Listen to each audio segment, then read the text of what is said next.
Hi everyone, my name is Bridget. I love learning languages and right now I'm focusing on Spanish. In this video, I'm going to talk about how I read a book in Spanish, my target language. I'm going to say how I did it. I'm going to show what I learned, so the vocabulary. And then at the end of this video, I'm going to try and challenge myself by putting all of those new vocabulary words into a short story of my own creation. So I'm going to try and write a story using those new words that I just learned, which hopefully will help lock these new words into my brain. So I think this is going to be fun, and let's get started. If you've watched any of my previous videos, you may notice that I have a different background than usual, and that is because I am now back from my trip to Spain. So I am back in New York. Spain was absolutely amazing. The people were so wonderful, the food incomparable, and getting to practice Spanish every single day. Amazing. While I was in Spain, we took a weekend trip to Seville, and I adored Seville. It was so gorgeous. Such a beautiful city, and I took advantage of the train ride there and back to read a book in Spanish, and so that's what I'm going to talk about today. The book that I read was the first book of a children's book series called The Spiderwick Chronicles, Las Crónicas de Spiderwick. These books are like kind of spooky, and they're about these fantastical creatures that these siblings encounter. I don't want to spoil it too much, but it's sort of moody and spooky and fun and fantastical. It's sort of a fantasy series. If you're interested in reading them, I can put links down below in the video description. I'm now actually halfway through the second book, but I'm only going to talk about the first. The reason that I chose this book and this series is twofold. Number one is that I read these books when I was younger, and so I already had an idea of the storyline, which actually helped a lot in getting through this because I knew the general outline of what was going to happen, so it was really easy to follow the plot. The second reason that I chose this series is because it's technically for children or ages like 8 and up, but my Spanish is at the level where this is hard for me. I would say that I understood maybe 70% of the words on each page, and I found that to be really beneficial because that was still enough to understand the general content of each page, but there were enough unknown words and phrases that I had to use context clues to fill in the blanks. A little background info is that my mom's side of the family is from Cuba, and so I grew up hearing some Spanish. I was not talked to in Spanish, but I grew up hearing it. So I'm much more comfortable with spoken Spanish. So when I first opened this book and I saw all these Spanish words, my brain sort of fogged over.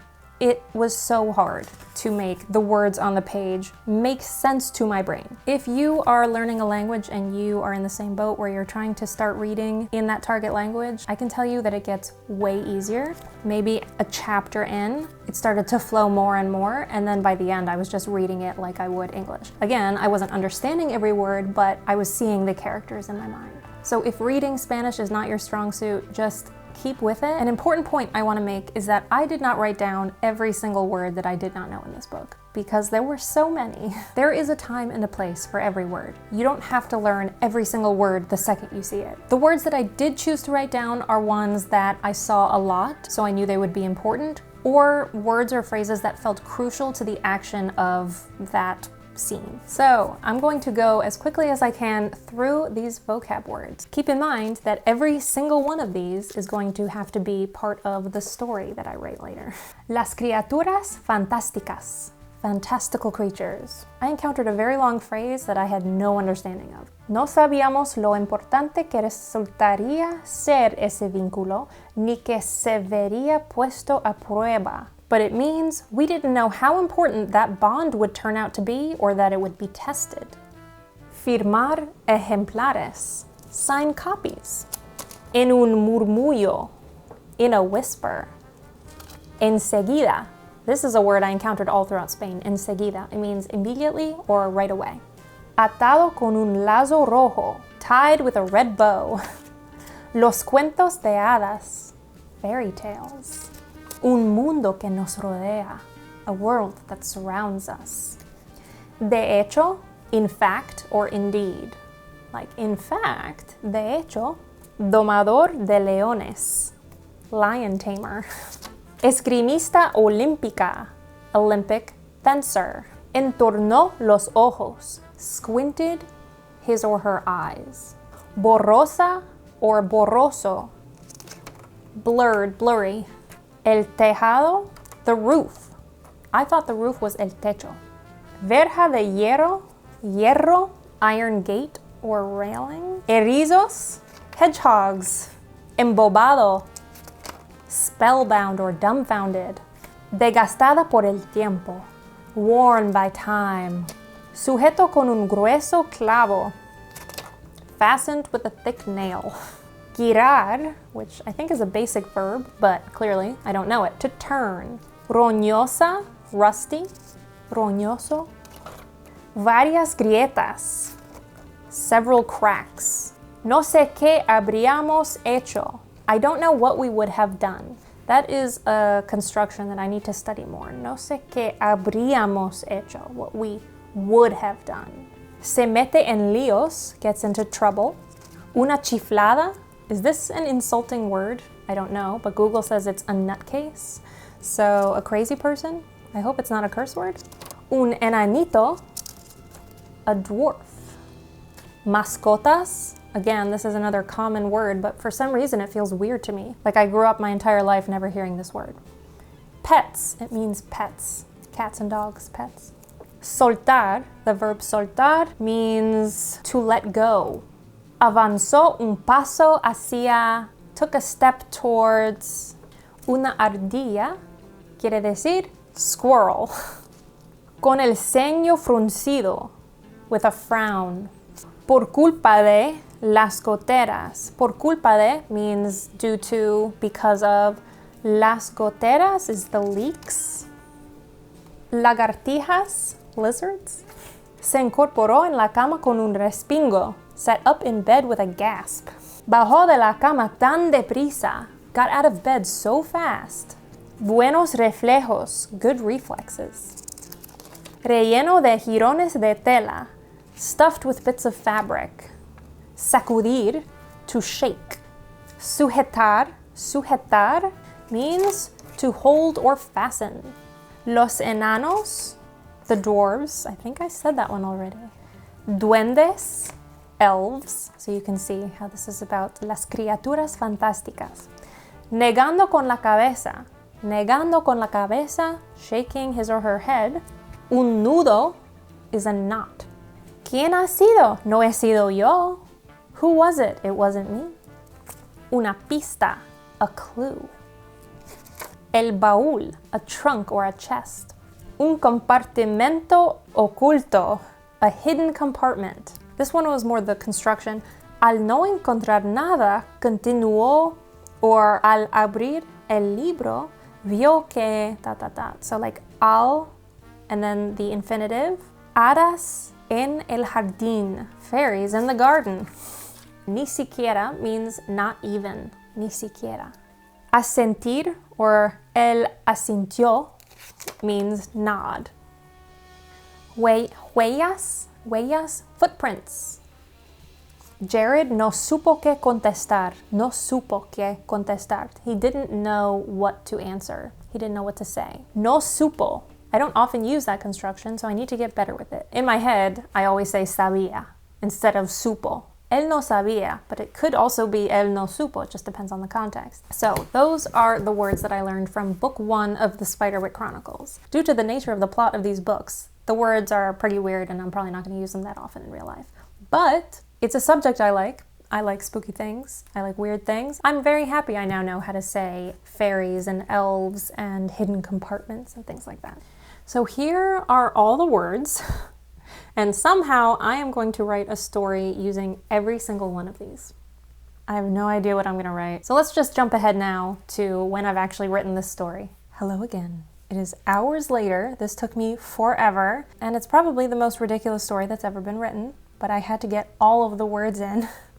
So it was a very interesting challenge. One thing I do know about this story is that I make a ton of grammatical errors. I have a lot of tense issues, tenses that do not agree with each other, I know that, and also problems between ser and a star. I'm only human. So if you catch any of those, or if you catch me completely misunderstanding a vocab word and using it completely incorrectly, please let me know in the comments because I'm here to learn.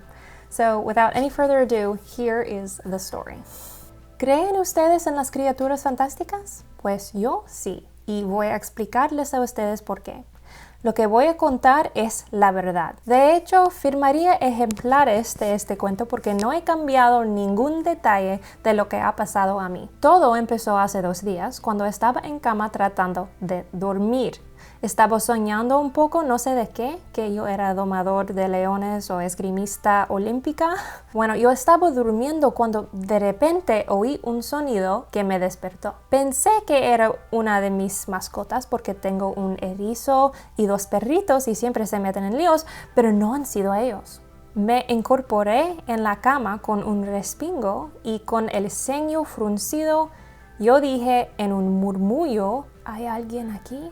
Yo entorné los ojos para ver mejor en la oscuridad. Y fue en ese momento que yo giré en la cama y vi una forma al lado mío. Estaba muy cerca, pero se veía muy borrosa en la oscuridad. Yo bajé de la cama tan deprisa como ustedes no creerían, pues tengo buenos reflejos. Pero cuando miré otra vez hacia la forma, no la vi. En ese momento tenía tanto miedo que no sé qué habría hecho si la forma se hubiera estado ahí. Al no ver ninguna forma al lado de la cama, miré al piso debajo de la cama y ahí vi un baúl, una pista de quién estaba en mi cuarto. Avancé un paso hacia el baúl era desgastado por el tiempo. Abrí el baúl, estaba relleno de jirones de tela, pero más abajo encontré un compartimento oculto sujeto con un grueso clavo. Lo abrí y vi un libro muy grande, atado con un lazo rojo. Deshice el nudo y sacudí el libro para quitar el polvo y leer el título. El título era Un mundo secreto que nos rodea. Al ver eso, yo suspiré, negué con la cabeza y me pregunté, ¿soy loca? Aquí estoy en la madrugada mirando un libro que no estaba en mi cuarto antes. ¿Soy una chiflada o quizás sigo dormida? Yo asentí. Sí, sigo dormida. Entonces, esto es un sueño. Déjanos averiguar enseguida. Con el libro que todavía no había abierto, yo salí de mi cuarto en silencio para que mi mamá no me oyera. Yo subí las escaleras hasta el tejado de nuestra casa. Las últimas escaleras más altas tenían varias grietas por culpa de algunas goteras que hemos tenido últimamente. Por fin llegué al tejado con libro en mano. Me pensé, bueno, si sigo dormida, eso significa que puedo volar. Primero suelto el libro y después saltaré del tejado y voy a volar. Empecé a soltar el libro cuando de repente se apareció un duende. El duende era muy alto con pelo rubio y este duende era tan único e interesante que yo estaba un poco embombada. ¿Me hablas a mí?, le pregunté. Me contestó, sí, idiota, ¿quién si no? No supe qué contestar. Continuó el duende. Mira, chica, los cuentos de hadas son reales y por eso te di ese libro. El libro tiene todo lo que necesitas para encontrarte con nosotros. Los duendes, los enanos, las hadas en el jardín. Yo no podía hablar, ni siquiera parpadear los ojos. El duende me dijo, ven conmigo. Me tomó de la mano y volamos juntos hasta la tierra enfrente de la casa, al lado de una verja de hierro muy roñosa que bordea nuestro camino de entrada. Una ardilla que estaba ahí salió corriendo. Caminamos mano en mano y me di cuenta que el duende no estaba haciendo huellas en la nieve. Y todavía el duende estaba hablando, me estaba diciendo, mira, quiero que nos conozcas todos para ser amigos. Y si somos amigos, tú nos puedes alimentarnos cuando no queremos casar. Y yo le pregunté al duende, ¿y qué comen ustedes? Lagartijas, exclusivamente, me contestó. Continuó, mira, voy a escribir mi número de teléfono a un papel y sujetarlo al libro. Y cuando encuentres lagartijas, llámame. Ok, le contesté. Entonces, ¿somos amigos? ¿Tú y yo y las hadas y los enanos? Sí, dijo el duende. Si no olvidas sobre las lagartijas, somos amigos. Bueno, eso fue hace 2 días. y no sabía lo importante que resultaría ser ese vínculo ni que se vería puesto a prueba. Pero eso es cuento por otro día. The end.